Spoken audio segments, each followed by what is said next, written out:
আজহারি, এই মানুষটার উপরে বিগত 17 বছরে যারা জুলুম করেছে, এই মানুষটাকে যারা আমাদের দেশ ছাড়া করেছে, আল্লাহ আপনি তাদেরকে দেশ ছাড়া করিয়ে দেখিয়েছেন। এবার বাংলাদেশের মানুষ অপেক্ষমান আছে। আর যদি ভবিষ্যতে কোনো আলেমের সাথে বেয়াদবি করা হয়, আর যদি কোনো আলেমকে তুচ্ছ তাচ্ছিল্য টালবাহানা করা হয়, এবং কোরআন এবং ইসলামকে নিয়ে যদি আর কেউ টানাহেসরা করেন, তাহলে তার জাতীয় পরিণতির জন্য তাকে অপেক্ষা করতে হবে।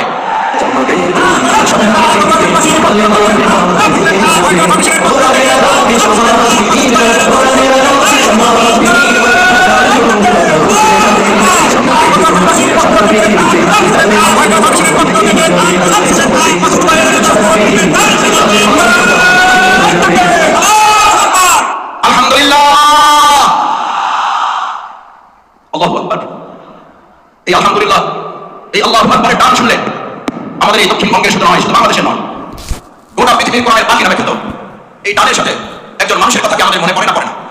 আল্লাহ এই মাটি তিনি ফিরতে চেয়েছিলেন, এই মাটি তিনি আবার কোরআনের আওয়াজ নিয়ে আসতে চেয়েছিলেন। আল্লাহ আমাদের সেই কোরআনের পাখি যেখানে যে অবস্থায় আছে, আপনি তাকে মেহরবানি করে জান্নাতুল ফিরদাউসের মেহমান হিসেবে কবুল করুন। আল্লামা দেওয়ার হোসেন সাঈদ রাহমাহুল্লাহকে আপনি শহীদ হিসেবে কবুল করুন। আল্লাহ এই মাঠে আমাদের দেখা হলো না, মেহরবানি করে কালকে আমাদের কঠিন ময়দানে আমাদের হিসাব নিকাশ সহজ করে জান্নাতুল ফিরদাউসে আপনি আমাদেরকে একত্রিত করে দেখা সাক্ষাতের ব্যবস্থা করে দিন। সম্মানিত বন্ধুগণ, মুসলিম গ্রাম, আমার মা এবং বোনেরা, ভিন্ন ধর্মাবলম্বীরা বিভিন্ন জায়গা থেকে আমাদের এই আওয়াজ, আমাদের এই আলোচনা, আমাদের এই কোরআনের বাণী শুনছেন। আমরা আমাদের মা বোনদের ধন্যবাদ জানাই, অসম্ভব কষ্ট করে বিশাল তাফসীরুল কোরআন মাহফিল আপনারা হাজির হয়েছেন।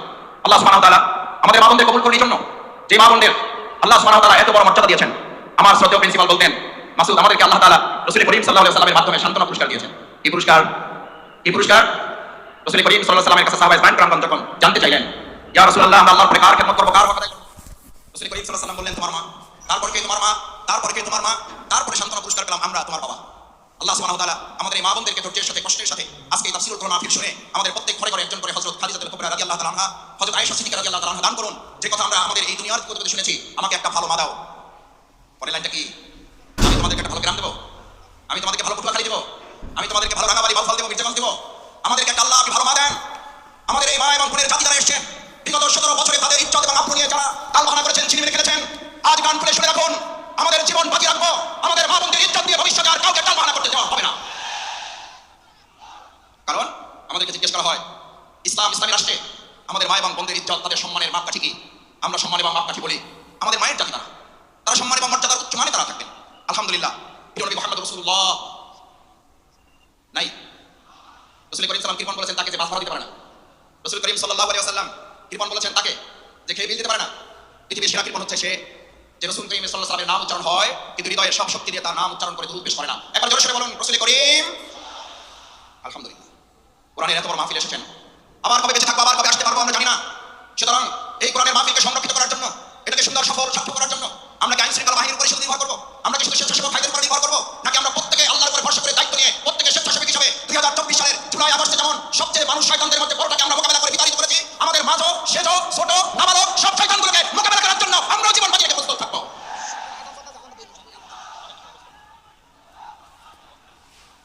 সম্মানিত ভাই এবং বন্ধুগণ, মহাগ্রন্থ আল কোরআন, কোরআনের তাফসীর আপনারা শুনতে এসেছেন। মাওলানা ডক্টর মিজানুর রহমান আজহারি হাফেজাহুল্লাহ আর অল্প সময়ের মধ্যেই আমাদের মাঝে এসে উপস্থিত হবেন ইনশাআল্লাহ। আমরা আল্লাহর শুকরিয়া আদায় করি আমাদের এই প্রিয় ময়দানে তিনি আমাদেরকে সময় দিয়ে ধন্য করেছেন। আমরা তাকে স্বাগত জানাই, অভিনন্দন জানাই। তার নানান ব্যস্ততার মধ্যে ওই পটুয়াখালীবাসীকে কোরআনের তাফসীর শুনিয়ে আমাদের অন্তরকে তিনি প্রশান্ত করবেন। আল্লাহ এই মানুষটার উপরে বিগত 17 বছরে যারা জুলুম করেছে, এই মানুষটাকে যারা আমাদের দেশ ছাড়া করেছে, আল্লাহ আপনি তাদেরকে দেশ ছাড়া করিয়ে দেখিয়েছেন। এবার বাংলাদেশের মানুষ অপেক্ষমান আছে। আর যদি ভবিষ্যতে কোনো আলেমের সাথে বেয়াদবি করা হয়, আর যদি কোনো আলেমকে নিয়ে তুচ্ছ তাচ্ছিল্য টালবাহানা করা হয়, মহাগ্রন্থ আল কোরআন এবং ইসলামকে নিয়ে যদি আর কেউ টালবাহানা করেন, তাহলে তার চেয়ে করুণ পরিণতির জন্য তাকে অপেক্ষা করতে হবে। সুতরাং এই বিশাল লক্ষ লক্ষ মুসলিম জনতার তাফসীর মাহফিলে যেখানে আছেন, আপনাকে শুধু সিসি ক্যামেরা আর এই বাংলাদেশের ক্যামেরাগুলো আপনাকে ফলো করছে না, আপনাকে ফলো করা হচ্ছে আরশে আজিম থেকে। হাজার হাজার লক্ষ লক্ষ ফেরেশতা এই সুন্দর মাহফিলকে বেষ্টন করে আছেন। আপনার প্রত্যেকটি কর্মকাণ্ড আরশে আজিমের ক্যামেরায় বন্দী করা হচ্ছে। আমি আশা করব আমাদের শ্রদ্ধেয় প্রধান অতিথি শেষ পর্যন্ত তার বক্তব্য অত্যন্ত শান্তশিষ্টভাবে ধৈর্য করে আমরা কি শুনতে সবাই রাজি আছি ইনশাআল্লাহ? ইনশাআল্লাহ। আল্লাহ আপনি হাতগুলো কবুল মঞ্জুর করেন। সম্মানিত ভাই এবং বন্ধুগণ, আল্লাহ সুবহানাহু ওয়া তাআলা বলেন, أعوذ بالله من الشيطان الرجيم بسم الله الرحمن الرحيم ونزلنا عليك الكتاب تبيانا لكل شيء وهدى ورحمة وبشرى للمؤمنين سبحان الله আল্লাহ সুবহানাহু ওয়া তাআলা বললেন, ওয়ানাজ্জালনা আলাইকাল কিতাব, আমি আপনাদের কাছে, মানব জাতির কাছে, গোটা সভ্যতার কাছে মহাগ্রন্থ আল কোরআন নাযিল করেছি। এই কিতাব দিয়েছি, এই কিতাবের মাধ্যমে আমি শুধুমাত্র তোমাদেরকে নামাজ পড়ার বিধান দেই নাই, এই কিতাবের মাধ্যমে আমি তোমাদেরকে শুধুমাত্র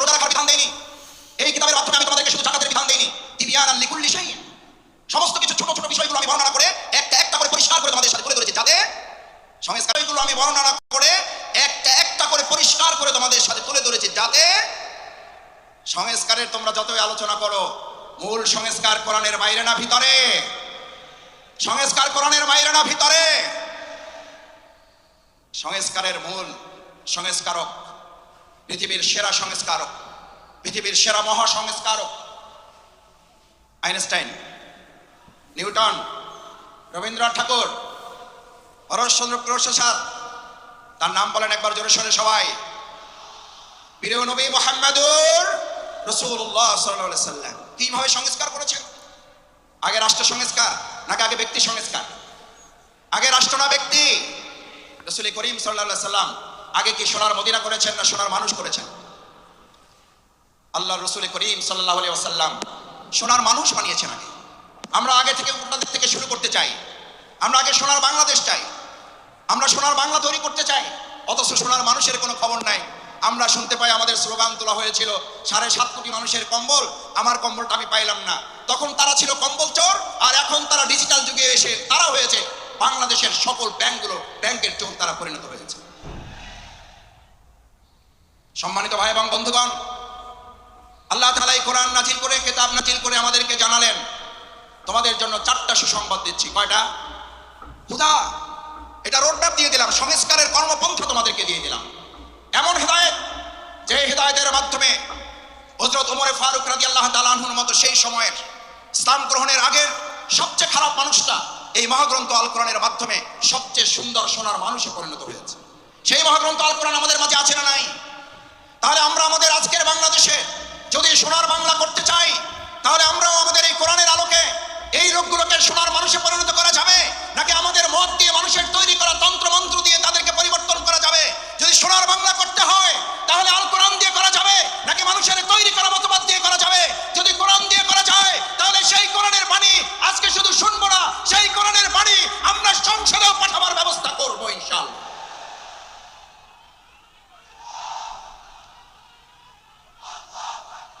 আমার সম্মানিত ভাইয়েরা, সম্মানিত মুসল্লিয়ান ইকরাম, ভাই এবং বোনেরা, আজ আমাদের প্রিয় মাতৃভূমি বাংলাদেশের যে সুন্দর পরিবেশ আমরা পেয়েছি, এই সুন্দর পরিবেশে আমাদেরকে এই কথা বলতে হবে যে আমরা যারা এখন এই জগৎ এবং সময় পার করছি, সেখানে আমরা লক্ষ্য করছি আমাদের প্রিয় মাতৃভূমি বাংলাদেশ যারা হেদায়েতের সুন্দর এই রাস্তা পেয়েছে, তাদের প্রথম কথা হচ্ছে লা তাখশা ইল্লাল্লাহ, আমরা এক আল্লাহ ছাড়া আর কাউকে ভয় করি না। আল্লাহ ছাড়া এক যারা আর কাউকে ভয় করে না। পার্শ্ববর্তী কোনো একটা রাষ্ট্র যদি সেই ব্যক্তিদেরকে এক আল্লাহ ছাড়া যারা ভয় করে না, সেই ব্যক্তিদেরকে যদি বলা হয় তোমাদেরকে আলু, ডাল, চাল, পেঁয়াজ, বংশন, কাঁচামরিচ বন্ধ করে তোমাদেরকে আমরা নতজানু করতে চাই, তাহলে ভালো করে কান খুলে শুনে রাখো, আমাদের এই বাংলাদেশের ইসলাম প্রিয় এবং দেশপ্রেমিকের নেতৃত্ব ফাঁসির মঞ্চে দাঁড়িয়েছে, তোমাদের কাছে মাথা নত করে নাই, হাসি মুখে জীবন দিয়েছে, আমরাও জীবন দেব। 1 ইঞ্চি মাটি কারো হাতে আমরা বিক্রি করব না। আমার তরুণেরা, আমার যুবকেরা এখানে আছে, আমার তরুণেরা, আমার যুবকেরা 2024 সালের জুলাই আগস্টে স্লোগান তুলেছিল, ঢাকা না, ঢাকা না, কোনটা হবে? দিল্লি না ঢাকা? দিল্লি না ঢাকা? আমাদের বাংলাদেশে এমন কোন সরকার আর প্রতিষ্ঠিত হতে দেওয়া হবে না যেই সরকারের কোন সিদ্ধান্ত দিল্লি থেকে হবে। আমাদের দেশের সিদ্ধান্তই বাংলাদেশের মাটি থেকেই হবে। আমার সম্মানিত ভাই এবং বন্ধুগণ, হাতের ডান পাশে যারা আছেন বসে যাবেন। আমি আবার বলছি, এটা আল কোরআনের ময়দান। এই আল কোরআনের ময়দানে প্রত্যেকে আদবের সাথে নিজ নিজ দায়িত্ব নিয়ে স্বেচ্ছাসেবকের ভূমিকা পালন করবেন, আল্লাহকে সাক্ষী রেখে পারা যাবে ইনশাআল্লাহ। দেখি একটা তাকবীর, লিল্লাহে তাকবীর, লিল্লাহে তাকবীর, লিল্লাহে তাকবীর। আমার সম্মানিত ভাই এবং বন্ধুগণ, সেজন্য আজ আমাদের এই কলিজার টুকরা সন্তানের আর একটা স্লোগান তুলেছিল, আমাদের ছাত্র তরুণ যুবকের আর একটা সুন্দর স্লোগান তুলেছিল, উই ওয়ান্ট জাস্টিস। ঐতিহাসিক ইবনে খালদুন নাম শুনেছেন? সবাই জানেন ঐতিহাসিক ইবনে খালদুনের কথা। সেই ঐতিহাসিক ইবনে খালদুন সকল সভ্যতাগুলোকে পর্যালোচনা করে, মিশরীয় সভ্যতার মেয়াদকাল ছিল 3000 বছর। ভালো করে খেয়াল করার জন্য বলছি, ডানে যারা ডানে আছেন, যারা বামে আছেন, বসুন, বসে পড়ুন। এটা কোরআনের ময়দান। মিশরের। রোমানদের ছিল 1000 বছরের সভ্যতা, সিন্ধুদের ছিল 700 বছরের সভ্যতা। সকল সভ্যতাগুলো একে একে ধ্বংস হয়ে যাওয়ার পর ঐতিহাসিক ইবনে খালদুন বলেন, আমি এই সবগুলো সভ্যতার কাছে গিয়ে প্রশ্ন করেছিলাম, হে মিশরীয় সভ্যতা তুমি ধ্বংস হলে কেন? হে রোমান সভ্যতা তুমি ধ্বংস হলে কেন? হে সিন্ধু সভ্যতা তুমি ধ্বংস হলে কেন? হে বেবিলনীয় সভ্যতা তুমি ধ্বংস হলে কেন? ঐতিহাসিক ইবনে খালদুন বলেন, এই প্রত্যেকটি সভ্যতা ধ্বংসের পিছনে দুটি উত্তর আমি পেয়েছি ধ্বংসস্তূপের কাছ থেকে। কয়টি উত্তর? কয়টি উত্তর? দুইটি উত্তর পেয়েছিল এই ধ্বংসস্তূপের কাছ থেকে। প্রথম জবাব ছিল ইনজাস্টিস। ঐতিহাসিক ইবনে খালদুন বলেন, এন্ড দ্য নেক্সট অ্যান্সার, তারপরের জবাবটা ছিল ইনজাস্টিস, অর্থাৎ ইনজাস্টিস এন্ড ইনজাস্টিস, অন্যায় বিচার এবং অন্যায় বিচারের মাধ্যমে 1000 বছরের, 700 বছরের, 3000 বছরের সভ্যতার যদি ধ্বংস হয়, তাহলে নতুন করে পৃথিবীতে আর কোনো মতবাদ দিয়ে সভ্যতা বিনির্মাণ করা যাবে না। বরং সভ্যতা বিনির্মাণের জন্য আজ নতুন করে স্লোগান উঠেছে, the foundation of all civilization, one earth is religion, one earth is religion, one earth is religion. ইসলাম ছাড়া পৃথিবীতে ভবিষ্যৎ আর কোনো সভ্যতা নেতৃত্ব দিতে পারবে না। সব দেখা শেষ, ইসলামের বাংলাদেশ।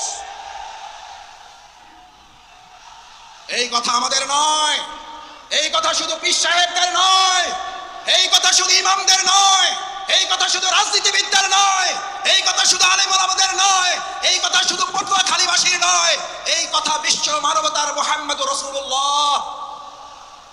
এরকম হাত জাগিয়েছেন রাসূল করিম সাল্লাল্লাহু আলাইহি ওয়াসাল্লাম, আনা সাহাতু কাতাইন, এই যে আমার দুটো আঙ্গুল দেখতে পাচ্ছ, আল্লাহ রাসূল করিম সাল্লাল্লাহু আলাইহি ওয়াসাল্লাম বললেন, দুটো আঙ্গুল দেখো ভালো করে, আনা সাহাতু কাতাইন, এটা আমি, এটা কিয়ামত, আমি এবং কিয়ামত, আমি এসেছি, কিয়ামত শুরু হয়েছে। এই জামানায় এই সভ্যতার সামনে ইসলাম ছাড়া আর এমন কোন আদর্শ নাই যেই আদর্শ দিয়ে মানুষের মুক্তি পাওয়া সম্ভব। সুতরাং আজ এরকম একটি প্যান্ডেল নয়, দুটি প্যান্ডেল নয়, 3টি, 4টি, 5টি, 7টি নয়, 9টি প্যান্ডেলে ভর্তি হওয়া ভাই এবং বন্ধুগণ, আমার বোনেরা, আজ আমাদের এখান থেকে সিদ্ধান্ত নিতে হবে এই ভেঙে যাওয়া পৃথিবী গড়ে তোলার জন্য। আল্লাহ সুবহানাহু ওয়া তাআলা প্রিয় নবী মুহাম্মদুর রাসূলুল্লাহ সাল্লাল্লাহু আলাইহি ওয়াসাল্লামকে নিয়ে যে ঘোষণা দিয়েছেন, এক ইসলামী সভ্যতা ছাড়া ভবিষ্যৎ আর কোন সভ্যতা মানুষকে মুক্তি দিতে পারবে না। যদি তাই না পারে, তাহলে আমাদের জন্য আল্লাহ তাআলার পরের ঘোষণা হচ্ছে, তিবিয়ানাল লিকুল্লি শাইইন ওয়া হুদাও ওয়া রাহমা ওয়া বুশরা লিল মুমিনিন। আল্লাহ রাব্বুল আলামিন কি বললেন? হুদা, তোমাদের রোডম্যাপ দিয়ে দেওয়া হলো। এবার তোমাদের জন্য রহমা, তোমাদের জন্য আল্লাহর দয়া, তোমাদের জন্য আল্লাহর করুণা, তোমাদের জন্য আল্লাহর অনুগ্রহ। আমাদেরকে কোন দেশ কি দেবে আমরা সেই দিকে তাকাতে চাই না, আমাদেরকে কোন নেতা কি দেবে সেই দিকে তাকাতে চাই না। আমরা আল্লাহর ওই করুণা, ওই রহমত, ওই দয়া, অনুগ্রহের দিকে তাকাতে চাই, যে ইসলাম এবং সৎ, দক্ষ, যোগ্য নেতৃত্ব প্রতিষ্ঠিত হলে আল্লাহ সুবহানাহু ওয়া তাআলা ঘোষণা দিচ্ছেন, আসমান এবং জমিনের বরকতের দরজা যদি খুলে যায়, পৃথিবীর কোনো শাসক নেই বাংলাদেশকে দাবিয়ে রাখতে পারবে। আমরা সেই রহমতের দরজা খুলতে চাই। সেই রহমতের দরজা শফিকুল ইসলাম মাসুদের হাতে নেই, সেই রহমতের দরজা ডাক্তার শফিকুর রহমানের হাতে নেই, সেই রহমতের দরজা বাংলাদেশের কোন রাজনৈতিক নেতার হাতে নেই। একবার হৃদয় উজাড় করে আর একবার জমিন কাঁপিয়ে সেই আল্লাহর নাম উচ্চারণ করো মুসলিমরা, কে? তিনি কে? তিনি কে?